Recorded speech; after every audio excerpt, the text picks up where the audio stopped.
Welcome to the Effortless Swimming Podcast. I have Carl Reeder back on the podcast. You've been on multiple times, Carl, kind of our squat guru, movement guru. Today, I'd love to get stuck into a couple of exercises that you've been doing with clients that you've found to just help them much better with their movement patterns, and just some things that you're seeing and some patterns that you're seeing amongst swimmers, and how we can essentially move better, because that is a big factor with improving your swimming. So firstly, welcome back, and what have you been working on?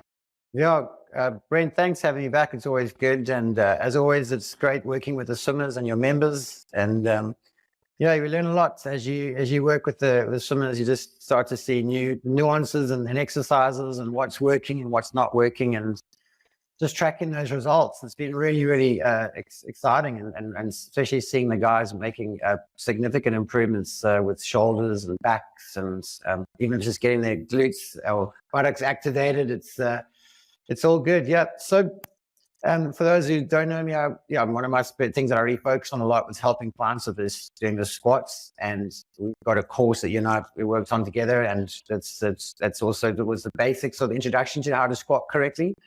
But today I've got two new exercises I wanted to take people through.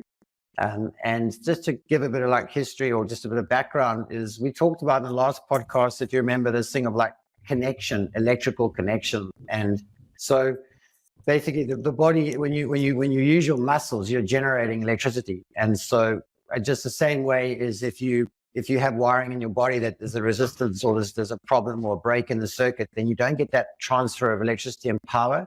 And so what we want to do is use these exercises, especially the squats, to try to get this improve the connection to the body. And we'll touch on the different patterns later, but that's the basic behind what we want to do today. And I met one of your clients. She came to our Thailand camp, and she said she'd been working with you for quite a while. And some of what you were doing was watching her through Zoom, basically do some exercises, and you're able to just see where she was falling short in how she was doing the exercises and making some changes. And now she's really been able to get her glutes working through a lot of her training. So with her running, her cycling, and swimming as well. And I mean, you hear it and you think, well, you can just work your glutes, just get it happening. But there's often things that people are doing that's not allowing them to fully use them. And then when they can start to use them, it makes a huge difference. One of the things you mentioned before the call was a modified squat. So do you want to take us through the modified squat, how you use it, who it's good for, and what is a modified squat for those that don't know? Yeah, exactly. So for those of you that, the average swimmer is actually generally quite stiff in their lower back and in their upper thoracic spine. And we also find they're very tight in the inner thigh and groin and hamstrings as well. So just the average guy or lady who's working. And so to perform a pretty functional squat requires a lot of mobility, and that's quite challenging for the average person. And so I found that when I was coaching the swimmers, and you're not always working with elite swimmers. And so this is why I developed this modified squat. And it's simply just raising the heels up about half an inch or 1.5 centimeters, depending on the clients and what we need. But by raising the heels, you take out the posterior, or the tension in the back of the body, the lower back, the calf, and the hamstrings, which are generally quite tight in the average person. And that allows them to really squat down deeper and puts a lot less strain on the knees.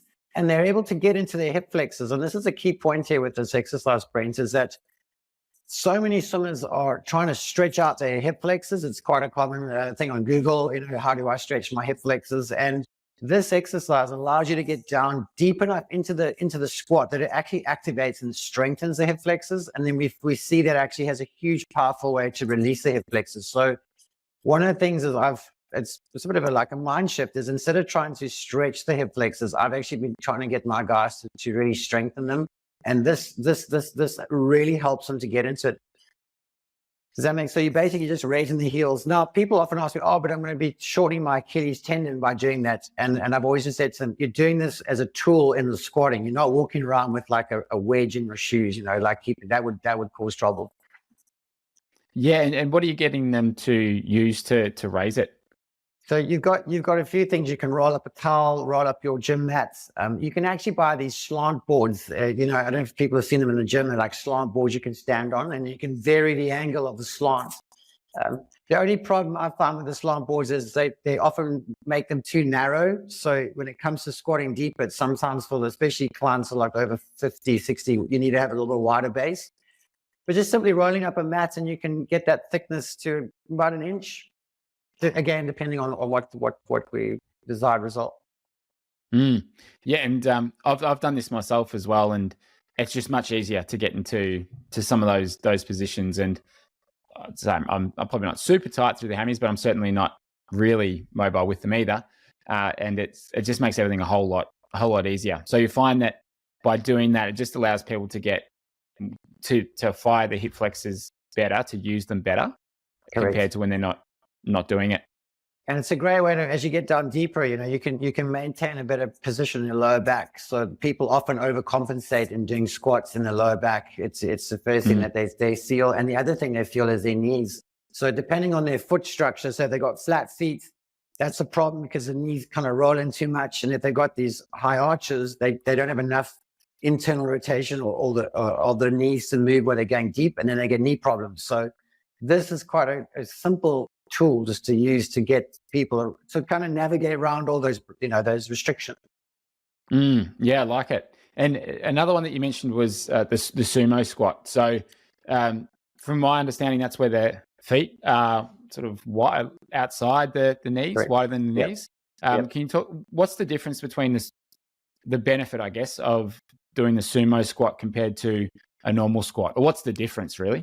That's a great question. So we often think about when we want to do leg muscles, like the quadriceps, the thigh muscles, the hamstrings, the glutes, and those are like the main kind of guys that you want to work on. But the inner thigh muscles, which are known in medicine as the adductor muscles, and they're actually a huge, large group of like muscles on the inner thigh. And we often think of them just as being tight. You know, we want to stretch them out, but they're pretty bulky muscles. And they are used to stabilize the knee in swimming or squatting or climbing stairs. In gym, I don't know if you remember those machines where you sit on your legs wide apart and you kind of pulled your legs together. We call that adduction. That's the way to strengthen them in the gym, but you don't really do that in real life unless you're kicking a soccer ball, but you're not really kind of walking with your legs closing and opening like this. But they used to stabilize the knee. So with sumo squats, with a wider stance, you're getting into those muscles. You're activating those inner thigh muscles. And very, very powerful again, because when they're activated, they help release the hip flexor muscles as well, because they work opposed to each other, and really, really brilliant to releasing the hips. If clients have got tight hips, especially if you for swimming, breaststroke or any swimming, if you want to improve that mobility, those squats are really, really, really good. And I often just have them holding a kettlebell or a weight and just go down gently and just getting into those muscles. How deep should you be going on those squats? That's a great question. You need to go where you're comfortable, and you also need to just be aware of any sort of tension in the back, because sometimes, and this is where we get into those patterns, sometimes one side is tighter than the other side. Often it's tighter. So you've got to be careful when you're going down too deep that you then to gravitate into like the one side and strain your back. And that's where the coaching comes in, where we just trying to guide the people through the exercises. But you can go quite deep if you feel comfortable. Yeah. I've done the exercise where you'll have a workout bench, and it's like a side plank, and you've got your top leg resting on the bench, yes, and then you bring your bottom leg up off the ground, working the same muscles or similar muscles. Is it? To the sumo squat? It's just first of all, think about from a functional point of view, that we want to try to get as functional as we can, but that's using the muscle as an adductor, which is bringing the legs together. If you can imagine, like you're bringing that leg up to the bench together. But this we want to work in an isometric or in a functional manner where the leg is actually grounded, which is what you're doing in throughout the life. In swimming, it's just also the stability, but it also provides a lot of electrical energy in the system. So when those muscles are not working or not effective, it's a huge drag or strain on the body again. And is there clients that you're not doing this with, or is it something that you build up to? How would you normally integrate this into their program? Yeah, we first start with building up the quad strength, so and the glute strength through those modified squats or just general squatting, and then we start to take them into the sumo squats where they can go wider apart and improve that mobility. Yeah, it's a little bit more. It depends on what they're looking for and what we're looking. If they've been on these patterns, which I'll talk about now as well. Like if you want to target those muscles, you need to have a pretty good or fairly good range of motion in the hips before you start doing sumo squats, because it can cause compression. And I don't know if especially if you're really tight there. Yeah, makes sense. And now with the work that you're doing with clients, are there any patterns that are standing out to you when it comes to swimmers? So like movement patterns that they could improve on. Yeah, what are those common threads that you're seeing amongst the swimmers where you look at and go, yeah, we need to work on this, and this is going to help you in your swimming? Yeah, that's a good question. So, the average person again is like more right-handed than left-handed, and so you see what I see is what we sort of get stuck on the right side. It's a pattern where people are over onto the right side. So if they were to stand and you ask them, where did your weight feel? They tend to be more on the right side. The right hand's more dominant in the things that we do. It's also linked, interesting, Brendan, that your thought processes. So if you're someone who's very analytical, someone that worries a lot, thinks about things, strives hard, pushes, ambitious, over ambitious. There's nothing wrong with being ambitious, but so that pushing too hard, which is we find a lot in sportsmen and just in general, that tends to get people onto the right side. Another interesting thing is the right diaphragm is bigger than the left diaphragm, and that's not a design fault. It's just that when people are even if they're over anxious or just whatever it is, they tend to be pulling more on the right side. So we see the left hip kind of pushing forwards, which is then overactive left hip flexor. And then they tend to get stuck, compressed ribs on the right. You can see as I move, if those are watching on YouTube, it kind of pulls into the right shoulder, gets out of alignment, right jaw. It's all this sort of ripple effects up the chain. So one of the ways to improve that is to get onto your left side. And so I do a lot of exercises where I have clients rotating onto left side, pushing from the right buttocks or glutes onto left side. And especially for swimmers with right shoulder pain, this is one of my go-to for programs, is like getting them back onto left side. And it's very, very effective. You'll see that a lot of shoulder issues, and especially when you sort out the rib cage, we talked about that, the thoracic spine. It really it's such a simple way it's a simple way for swimmers to understand, like I'm too much on the one side. And is that conversely with someone who's more left side dominant? It's the same thing, right? You can see the same thing again. There's a lot of factors that push you on. So it could be an old injury. So you might have hurt your knee and now you're sitting onto one side. So it's not always the case that you are on the one side because of that. So it could be a compensation for an injury or problems. It can be even just like bowel disturbances, like problems in like stomach, or like we talked about, ways of thinking is a big thing. Or like I'm a golfer, and so you're on the surface as well, like yourself. You're always on the one pattern. Or I like to ride, natural, like the front side waves. So I don't like to go on the left. There's just many things that can contribute to those things, but often we find this right-sided pattern is quite common, compared to left side. Yeah. I think it was in Thailand. I was looking at one of our swimmers, and just from behind, and his right shoulder was sitting, I reckon, an inch or two lower than his left one, and just and I didn't sort of dive into it, but and I do see that among a lot of people, that it can be old injuries coming off a mountain bike. It could just be a dominance to one side, but with a really big imbalance between like just the height of the shoulders, it's to me it really stood out. Stood out for you, yeah. There can be, as you said, a range of factors there, but is that something that you see much of? Well, it's this right-sided. See this pattern that we pick up on. In fact, I've got quite a few clients in the membership, your swimming membership, that are struggling with right shoulders. So we've actually been kind of just like working on getting left rotation, left pushing to the left arm exercises, and then we go, once they feel their shoulder just really loosening up in the mobility, then we start to strengthen the right side. But you've got to get your body in the right position before you do shoulder strengthening. And then another key point for shoulders, because that's very common with shoulders, as you know, the injury is that when you do shoulder rehab, is to start with working your lower body first, and using squats, because the squats actually are really powerful at generating electricity. So they're active, they're kind of like a reserve of electrons. And then when you start to do shoulder exercises, you feel super connected and you feel like the power is coming from somewhere that you never had. So I give an example, like if you start doing push-ups, and you get to like 10, 11, you start feeling tired. If you stop, then go do 2 sets of 10 squats, suddenly you're bashing out 30 or 20, you feel really comfortable. You might fatigue from lack of fitness, but you don't feel it's coming because it's heavy. Does that make sense?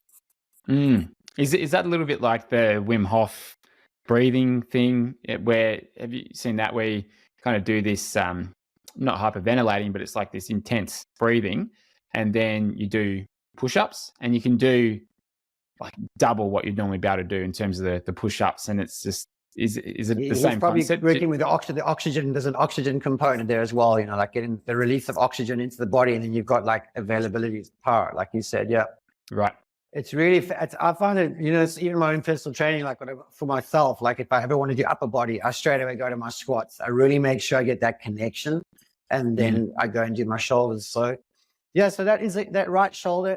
There are obviously some of the left shoulder problems as well, but we do see that as a big issue, the right side of it. And it's just also when you're doing the programs and coaching, it's just looking, because a lot of people have got this idea of like they've got to do what they do on the left and do to the right. So they want to balance their bodies, but sometimes and often it's actually working, reversing those asymmetries and trying to get out of those patterns.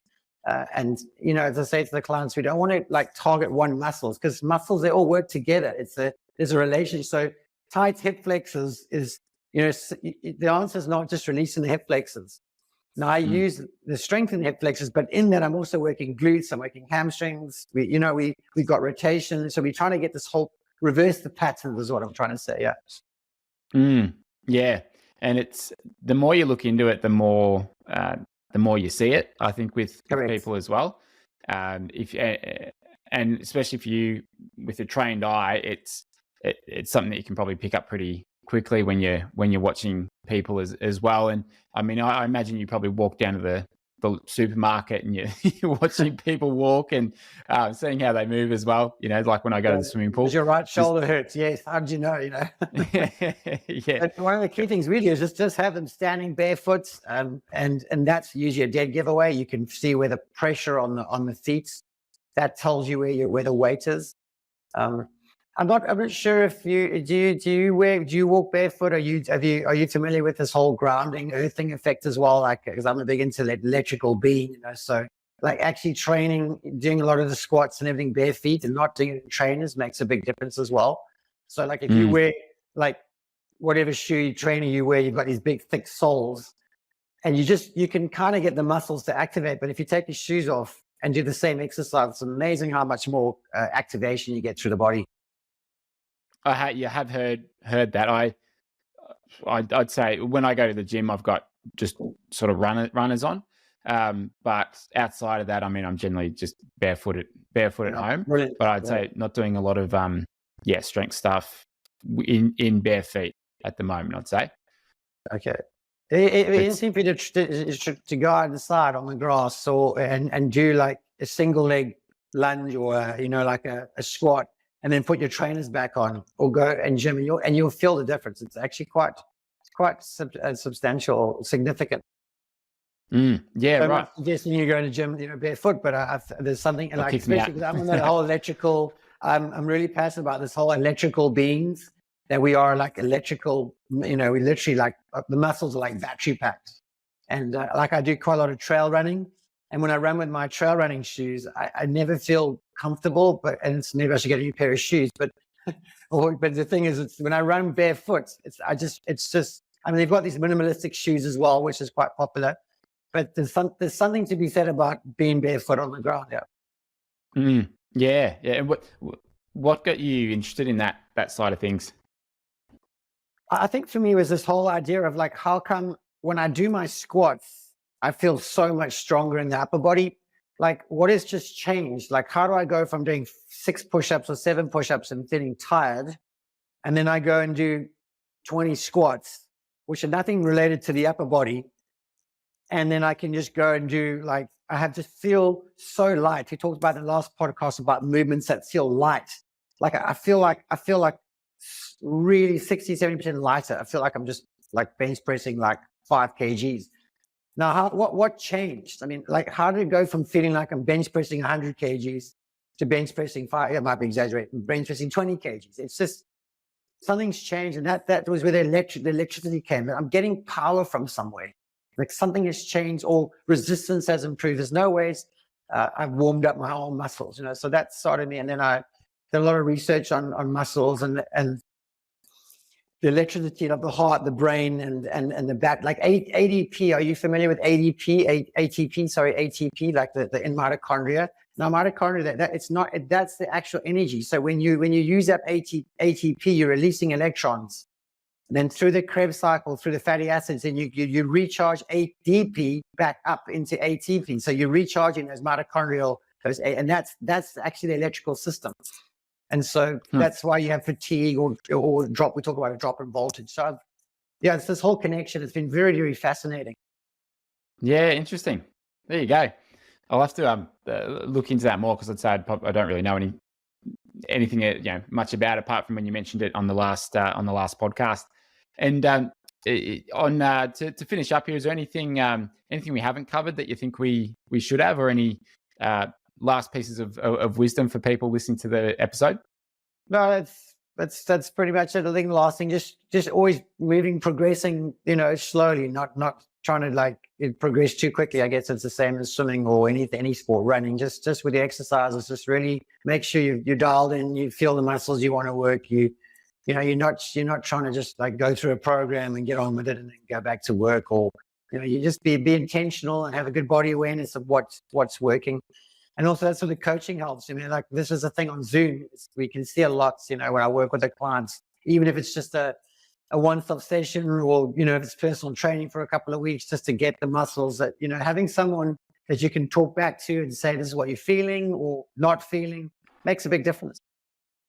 Yeah, definitely. I mean, that steady build up and that patience, people who are willing to commit to either better mobility or increasing their strength over a minimum 6 months, 12 months, this stuff will take time. And for me, it's really taken, I'd say, 12 months of consistent strength training to really feel like I'm a lot more solid, lot more unbreakable. And that first 12 months, after that first 12 months, the next 6 months after that, I feel like I can really make some good gains, and I've got a strong foundation. So it really just takes time and consistency. And every expert that I talk to on the podcast, they always talk about consistency. It's like that's number one. That is the secret to success, is just showing up and doing it consistently. And that's one of those parts of, like, when you book sessions, you're committed to doing it. I mean, it's so hard. It's so easy to drop your exercises. Like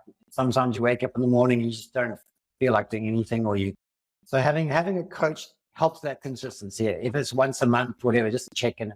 It helps with consistency. Yeah. Where can people get in touch with you to either book a session or see how they can work with you? Yeah, so my online is carlreedercoaching.com, and it's Carl with a C. And then I can reach out. My email address is carlwellness@gmail.com. Terrific. We'll put those in the show notes as well. Carl, thanks for jumping back on the podcast. I think this is episode number 4 or 5 we've had together, if not more. So I appreciate you being on the podcast and working with with our athletes in the membership and people who listen to this podcast. As I said, got to meet Claire in Thailand, who I think you've got another session with today, which is terrific. So I appreciate all of that. So thanks for being on the podcast. Thanks, Brent. Always a pleasure. Keep well.